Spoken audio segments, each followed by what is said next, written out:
Bonsoir les amis, et les amis. Je vous fais une petite vidéo vite fait avant donc le match retour qui va se dérouler ce soir à 9 heures. Attendez un instant.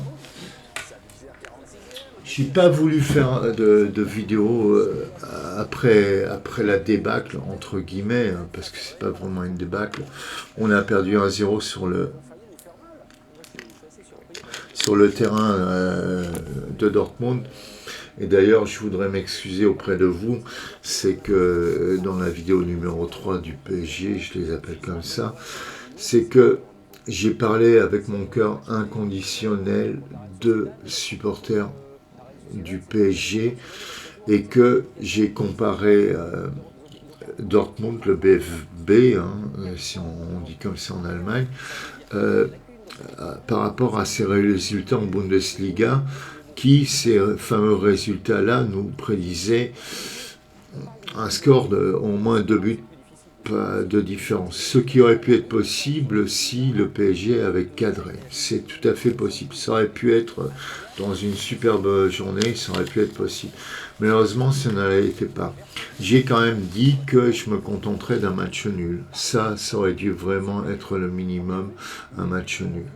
Bon, ce fameux soir-là, le PSG a joué complètement à l'envers, a joué à la baballe, a loupé toutes ses offensives. Ils ne se sont pas compris sur le terrain. Il y a eu une incompréhension totale pour moi. On était plus proche du 2-0 que du 1 partout. Et je l'avoue, à 2-0, cela aurait été vraiment compliqué. 1-0, maintenant je reste très mesuré et je vous l'avoue, j'ai très peur, surtout que je lis dans l'équipe de hier, une vieille connaissance au sifflet. L'arbitre de la demi-finale retour contre Dortmund n'est pas un inconnu pour le PSG. Daniele Orsato, mondialement reconnu, était notamment l'arbitre lors de la défaite du PSG face au Bayern Munich la saison dernière en huitième de finale retour. 0-2, 0-1 à l'aller.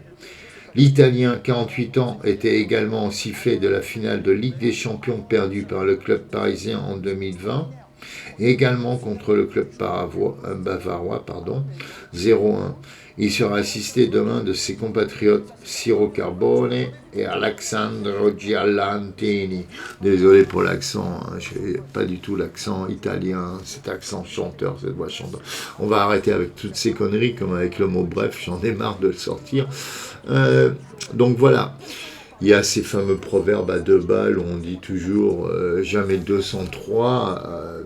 J'aime pas du tout ces proverbes ou quoi que ce soit, ils sont un peu concons. Mais voilà, c'est déjà un truc à noter par rapport à nous qui peut être un petit peu inhibiteur. Donc il fallait que j'en parle un peu. Pour en revenir au match aller, j'étais amorphe, j'étais tétanisé, j'étais devant mon écran, j'étais vraiment comme ça en train de me dire, la bouche bée, en train de me dire, mais qu'est-ce qui se passe? Qu'est-ce qui se passe? Et je suis obligé de recommencer cette vidéo, et j'en ai un peu marre, en parlant de Monsieur Mbappé. Là, je vous laisse une petite interview de l'équipe. En fond, vous avez une interview de l'équipe également. Encore une fois, tout est autour de Mbappé. Partagez-vous la confiance de Kylian Mbappé. Le mec a été fantomatique contre le Barça à l'aller. Fantomatique au retour jusqu'au penalty et ce deuxième but à la 89e. Fantomatique au match aller. Et on va le remettre.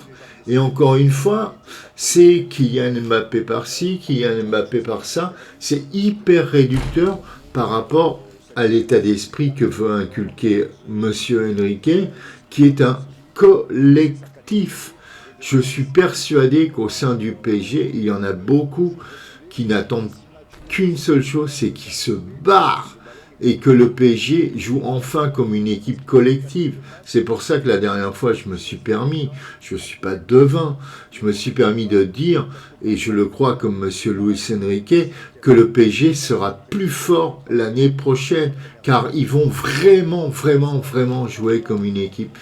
Mbappé se plaignait de Messi et de Neymar, mais oh, stop mec, putain, stop un peu.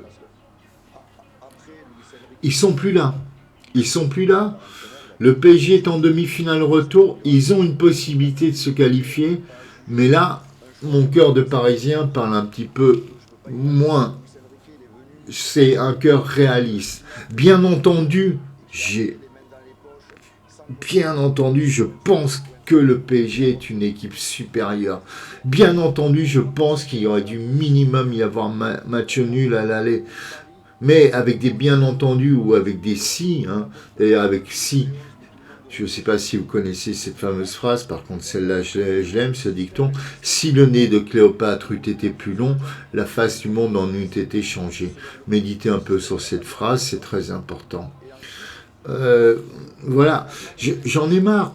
Ça va être la soirée d'Mbappé, c'est sa dernière au Parc des Princes, et on oublie les 10 autres joueurs qui vont jouer avec lui. Et moi, ça m'énerve énormément.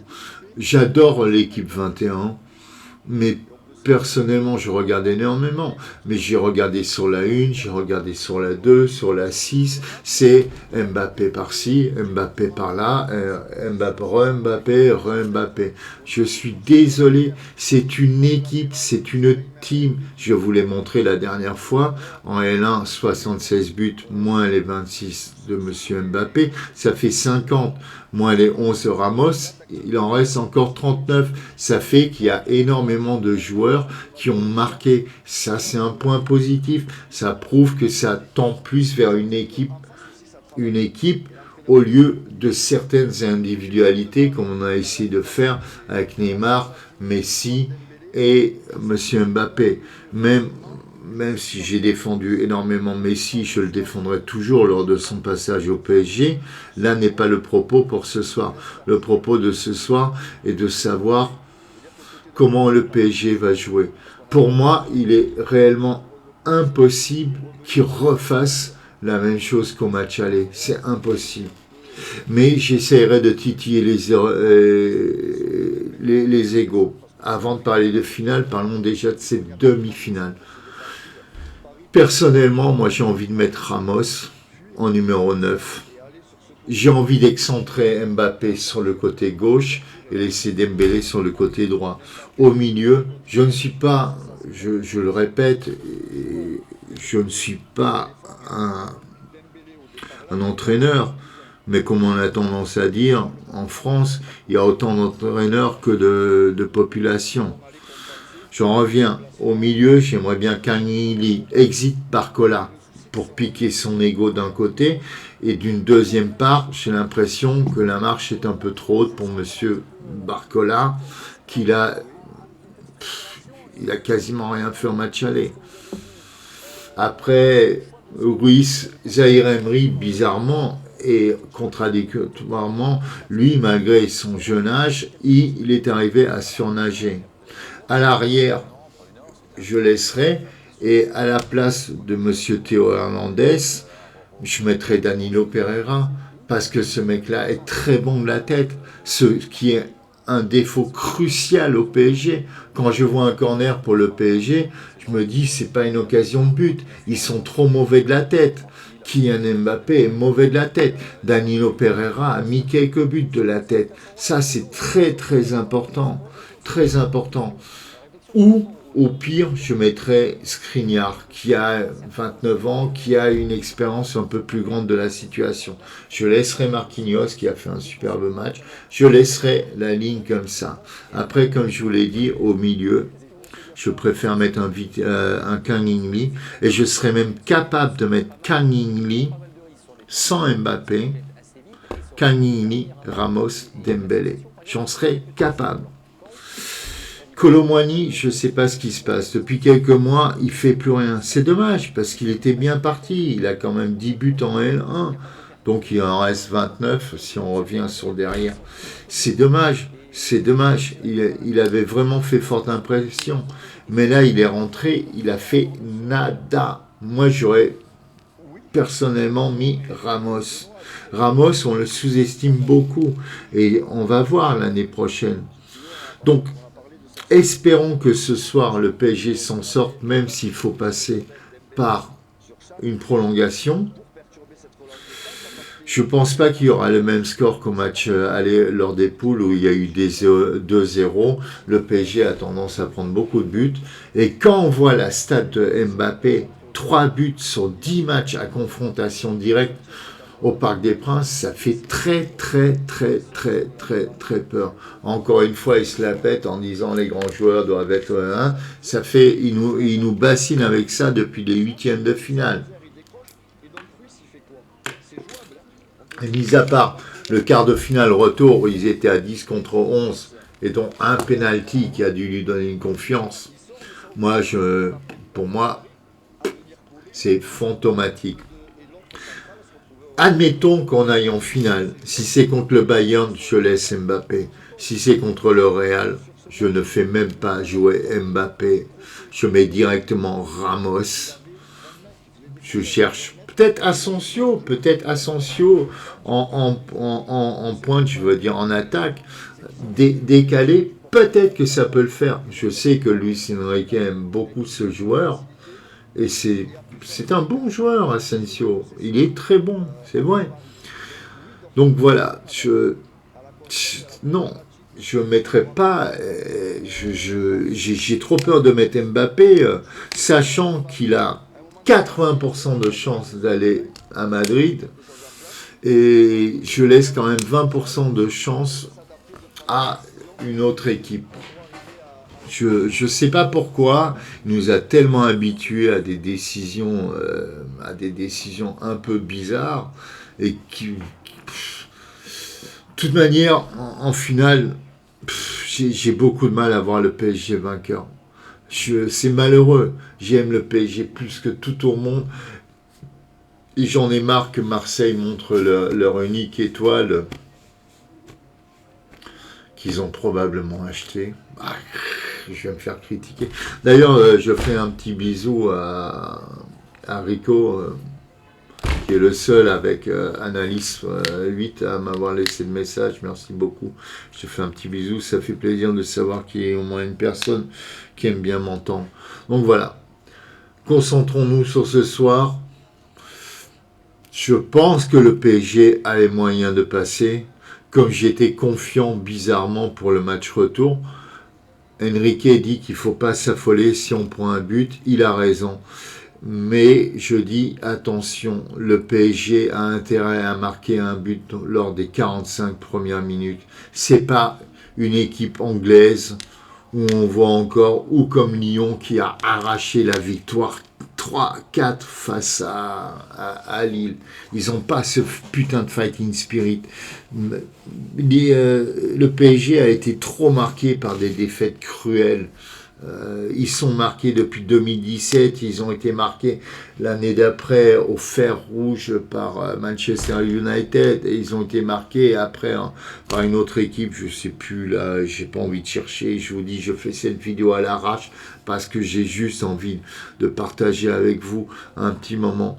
Oui, je pense que le PSG peut passer, mais oui, je pense aussi que Dortmund peut passer. Alors je vais peut-être complètement me planter, mais je préfère ne rien dire, passer pour un con et attendre la fin de ce soir et attendre en espérant que demain le Bayern batte le Real sur sa pelouse.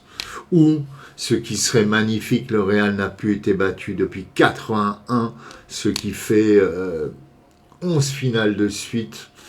Ça serait énorme qu'il soit battu en finale. Donc voilà, Dortmund a déjà une expérience à ce niveau. Eux, leur première finale de Ligue des Champions en 97, ils l'ont gagné. En 2013, malheureusement, ils l'ont perdu face au Bayern de Munich. Mais ils connaissent ce niveau. Ne sous-estimons pas le Borussia Dortmund. Encore une fois, je le répète, j'ai fait la plus grosse erreur de les voir par le prisme de la Bundesliga et non par le prisme de la Ligue des Champions, même si j'avais dit que la motivation, etc., etc., etc. Donc voilà, je m'excuse pour ça, parce que je pense que mes analyses sont souvent très bonnes. J'en ai marre des journalistes de l'équipe, alors que je les regarde beaucoup, qui, pour la moitié, tiens, en voyant Eric de Blanco, là, qui est à fond pour Barcelone, qui a tendance à me faire dresser un peu les poils sur les avant-bras. Bref, laissons voir le match. Espérons que le PSG arrive à marquer un but en première mi-temps. J'espère beaucoup de Luis Enrique, qui nous a tellement habitués à changer. Tiens, il me reste 2 minutes pour conclure. J'espère vraiment que Ramos rentrera à la place d'Mbappé s'il le faut à la 60e minute, qu'on ne le laisse pas fantomatique 90 minutes. Et allez, Paris, tu joues pas seulement pour la ville, tu joues pour la France, là. La France entière te regarde ce soir. La France entière souhaite que Paris aille en finale. Un petit mot par rapport à Marseille, parce que moi j'aime le foot, et donc forcément j'aime Marseille.